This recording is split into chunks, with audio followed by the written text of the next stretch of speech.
ಶ್ರೀ ಗುರುಭ್ಯೋ ನಮಃ. ಸದ್ಗುರು ಶ್ರೀ ಸಾಯಿದೇವಾಯ ನಮಃ. ಕನ್ನಡ ನಾಡಿನ ಸಮಸ್ತ ವೀಕ್ಷಕರಿಗೆ ನಾನು ನಿಮ್ಮ ವಾಸುದೇವನ್ ಮಾಡ್ತಿರುವ ನಮಸ್ಕಾರಗಳು. ಮೊದಲನೇದಾಗಿ ಎಲ್ಲರಿಗೂ ನಮ್ಮ ಈ ಒಂದು ಚಾನೆಲ್ಗೆ ಸ್ವಾಗತ. ಈ ಒಂದು ವಿಡಿಯೋದಲ್ಲಿ ನಾನು ನಿಮಗೆ 2026ರ ವೃಷಭ ರಾಶಿಯ ಪೂರ್ಣ ಭವಿಷ್ಯವನ್ನು ತಿಳಿಸ್ಕೊಡ್ತಾ ಇದ್ದೇನೆ. ಅದಕ್ಕಿಂತ ಮುಂಚೆ ಈ ಒಂದು ವಿಡಿಯೋನ ಲೈಕ್ ಮಾಡಿ ಮತ್ತು ಸಬ್ಸ್ಕ್ರೈಬ್ ಮಾಡ್ಕೊಳ್ಳಿ. ಮೊದಲನೇದಾಗಿ 2025 ಇನ್ನೇನು ಕೆಲವೇ ತಿಂಗಳುಗಳಲ್ಲಿ ಮುಗಿತಾ ಬರ್ತಾ ಇದೆ.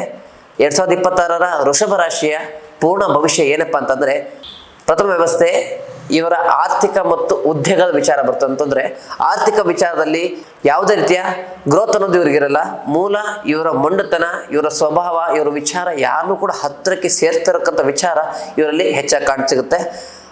ಉದ್ಯೋಗದಲ್ಲಿ ಬರ್ತಕ್ಕಂಥ ವಿಚಾರ ಅಂತಂದ್ರೆ, ಮೇಲಿನ ವ್ಯಕ್ತಿಗಳಿಂದ, ಮೇಲಿನ ಅಧಿಕಾರಿಗಳಿಂದ ಸ್ವಲ್ಪ ಕೆಲವೊಂದು ಮಾತುಗಳನ್ನ ಕೇಳಲಿಕ್ಕಾಗುತ್ತೆ. ಯಾಕಂದ್ರೆ ಇವರ ಒಂದು ಸ್ವಭಾವ ಯಾವ ರೀತಿ ಅಂತಂದ್ರೆ, ಯಾವುದನ್ನ ಹೇಳ್ತಾರೋ ಅದನ್ನ ಮಾಡಲ್ಲ, ಯಾವುದನ್ನ ಹೇಳಲು ಅದನ್ನ ಮಾಡ್ತಕ್ಕಂಥ ವಿಚಾರಗಳು ನಿಮ್ಮಲ್ಲಿರೋದ್ರಿಂದ ಈ ಒಂದು ಸ್ವಭಾವದಿಂದ ಸಮಸ್ಯೆಗಳಾಗ್ಲಿಕ್ಕಿದೆ.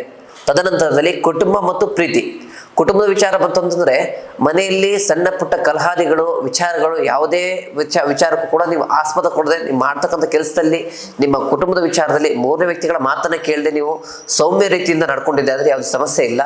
ಆದರೆ ಮೂರನೇ ವ್ಯಕ್ತಿಗಳ ಮಾತಿಗೆ ಕಿವಿ ಕೊಟ್ಟು ನೀವು ವಿಚಾರ ಮಾಡ್ತಾ ಇದ್ರೆ ನಿಮ್ಮ ಜೀವನವನ್ನ ಸ್ವತಃ ನಿಮ್ಮ ಕೈಯಾರೆ ನೀವು ಹಾಳು ಮಾಡ್ಕೊಳ್ಳುವಂಥ ವಿಚಾರ ಸಂಭವಿಸುತ್ತೆ.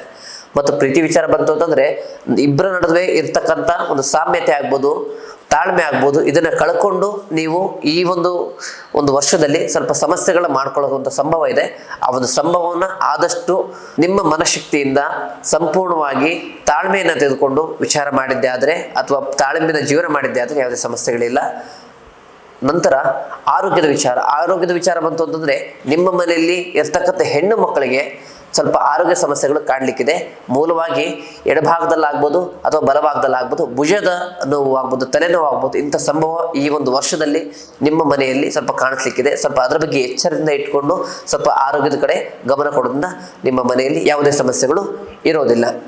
ಈ ಒಂದು ರಾಶಿಯವರಿಗೆ ಉಪಾಯ ತಿಳಿಸೋದಾದರೆ, ಪ್ರತಿ ಶುಕ್ರವಾರ ತಾಯಿ ಚಾಮುಂಡೇಶ್ವರಿ ದೇವಸ್ಥಾನಕ್ಕೆ ಆಗ್ಬೋದು ಅಥವಾ ದುರ್ಗಾ ಸಪ್ತ ಶ್ಲೋಕವನ್ನು ಹೇಳೋದ್ರಿಂದ ನಿಮ್ಮ ಎಲ್ಲ ಒಂದು ಸಮಸ್ಯೆಗಳು ಮೋಕ್ಷ ಆಗ್ತದೆ ಅಂತ ಹೇಳಲಿಕ್ಕೆ ನಾನು ಬಯಸ್ತೇನೆ.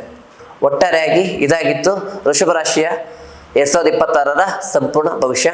ಮುಂದಿನ ವಿಡಿಯೋದಲ್ಲಿ ಸಿಗೋಣ. ನಮಸ್ಕಾರ.